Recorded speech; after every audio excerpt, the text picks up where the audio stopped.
Hello and welcome to the third episode of Crabs, Goats and Goats.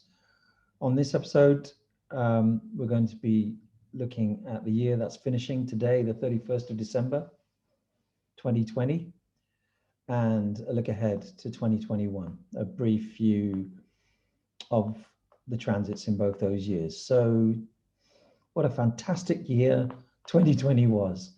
If you were Jeff Bezos or maybe Joe Biden. But apart from that, it was a bit of a shit show for everybody. And let's have a look at the astrological factors that played a part in that. Now, if you were following a lot of astrologers in 2019, they said 2020 was going to be tough. It was marked as a year of crisis by many. And they pointed at certain months of the year when this would be particularly difficult. And of course, the Saturn-Pluto conjunction happened in January. Mars then got involved with that in March. And these were pressure points in the year. Then in the autumn, in the Northern Hemisphere, in September, October, we had Mars going into Aries. And it was then that things got really bad, that we saw that this pandemic wasn't going anywhere quickly. It was going to be with us for a while. And Mars, because it went retrograde in Aries, has spent 6 months in that sign, which for much of that time was square Saturn, at least by sign, if not actually square Saturn and Pluto by orb. So those months have been very tough. And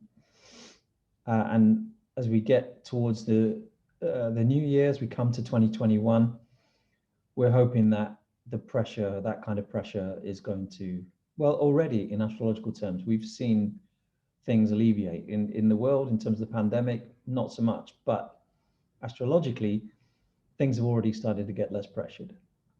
We're looking now at the end of Mars in Aries. And actually this week and next week, that energy of Mars in Aries as impulsive, dynamic, courageous, this can actually benefit us because it's not squaring Saturn by sign now. So over the next 7 days, you might actually, especially if you have fire signs strong in your chart, you might benefit from this Martian energy. So right now, the astrological outlook overall is not too negative. Were there any upsides in 2020 of this Capricorn energy? Well, things became very clear. They became very stripped down, stark, real. And for some people that, I won't say it helped, but it can give definition. I mean, if you take a subject like Black Lives Matter, there really wasn't anywhere to stand in the middle on that topic. You either are one side or the other, and there's no way you can justify being in the middle.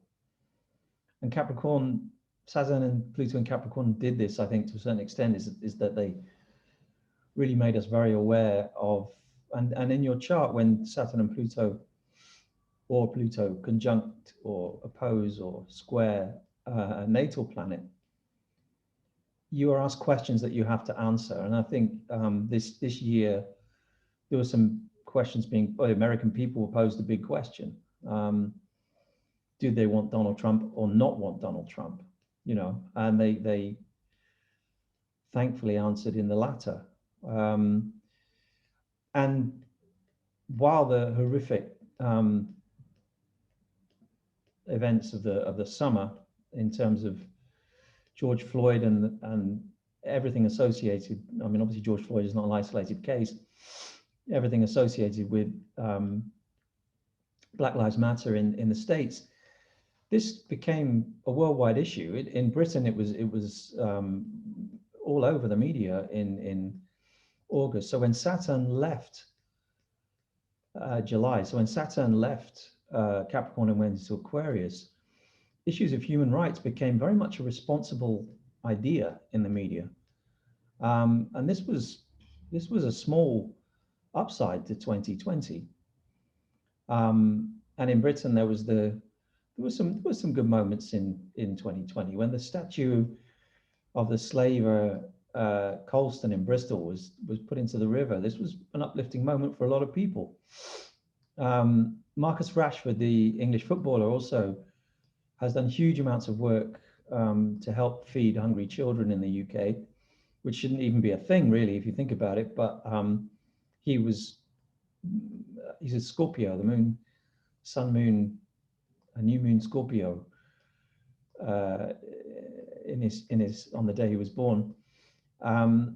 And he very much took the government to task and made the government take action, which is something extraordinary for a footballer to do, because they're kind of labeled as the opposite, usually rich and not caring. And this was quite an amazing thing to happen in 2020, but of course very serious, like everything was in 2020. It was a very serious matter. So apart from Mars at the end of Aries, what are the positives going into the new year? Well, Jupiter and Saturn's not so heavy in Aquarius as it is in Capricorn. It's no longer conjunct Pluto. So this atmosphere of general crisis should slowly move on as we go through January. Jupiter separates from Saturn. At the moment, they're together still. And as it separates from Saturn in March, and it's going to be a bit freer then, I'm still in the same sign as Saturn, ruled by, and Aquarius, of course, is ruled by Saturn traditionally. So Jupiter won't be totally free, but it's going to stop being I mean, signs like Libra have had a really tough 2020. So you could imagine in 2021 with Jupiter Saturn being in Aquarius and then Jupiter moving away from Saturn, that especially signs like Libra will very much benefit from this creative, inventive energy that Jupiter in Aquarius brings. So the other thing about 2021 is that Jupiter moves into Pisces for a short while. Well, not that short, actually, for 2 months and a bit between May and August. So June and July, Jupiter is going into Pisces at that time, which should be a dramatic uplift in the overall mood. So if you're wondering what you might be able to do, when to do that thing that the pandemic has stopped you from doing, you might want to tentatively target those months as a possible green light. So water signs especially will see this as a big lift around that time, especially the sign of Cancer, again, suffered a lot in 2020. June and July should be very good. Also Pisces itself, the sign of Pisces. In terms of expanding, bringing opportunities, bringing confidence and optimism. Hopefully this will be a worldwide thing. Hopefully this will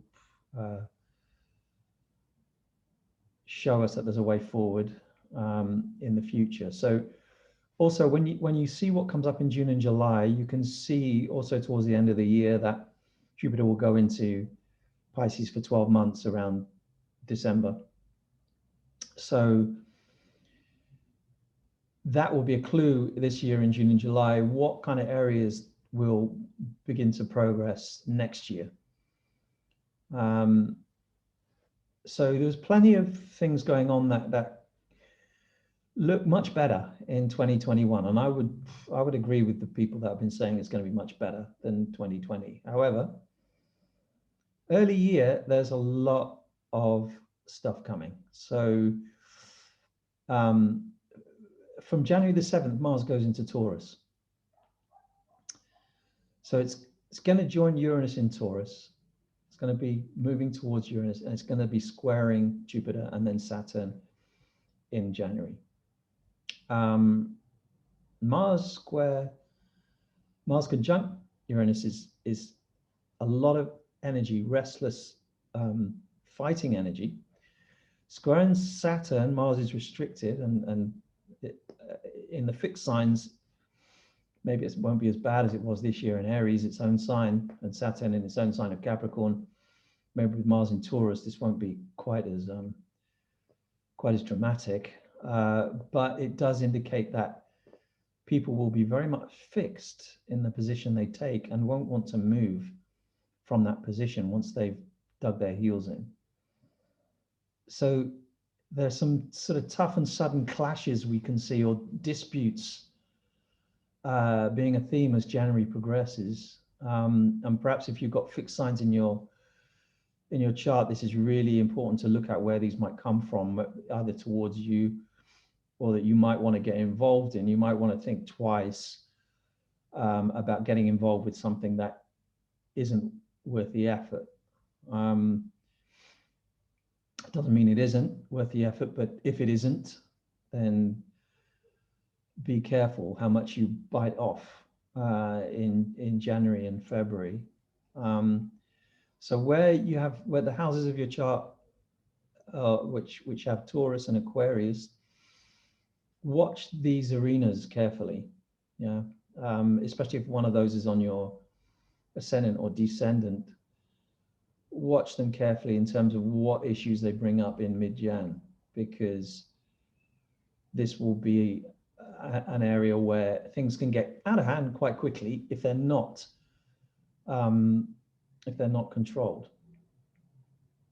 On the other hand, it brings a decisive, kind of active, and where things need to be disturbed, they can be disturbed. Where something has been too complacent, it needs a bit of a rocket, and this will give a rocket to something that has grown too set in its own ways. So if something's been stuck at an impasse, it's probably going to be resolved one way or another. If it's to do with those parts of the chart that I was talking about in the houses where Taurus and Aquarius occupy. After that, in February, there's a large buildup of planets in Aquarius, which is really exciting. It's really interesting. And again, the house of your chart where Aquarius finds itself, that will be very interesting arena in February. Of course, Saturn's there. It doesn't mean it's going to be amazing, incredible, but it certainly will be interesting. Worldwide, there could be new developments in February. I mean, things like technology, anything modern, Aquarian, can come forward at that time. So, I mean, in terms of media or science, the possibilities are endless for February. What could come forward? And this year in general can bring a lot of changes in terms of technology and communication. So new inventions, people thinking outside the box, independence, these are all themes for February. So this is something to focus on. So I hope you're enjoying Capricorn season. I won't say keep it real, because there's no need to. It's real enough. And next time, I'll be looking at astrology of some figures from the world of music, which is one of my favorite things to do. So next week, I hope, and you can join me for that. A bit lighter, a bit less about the general planetary weather, and a bit more focused on some interesting figures through astrology. Okay, take care. Happy New Year. All the best. Lots of love.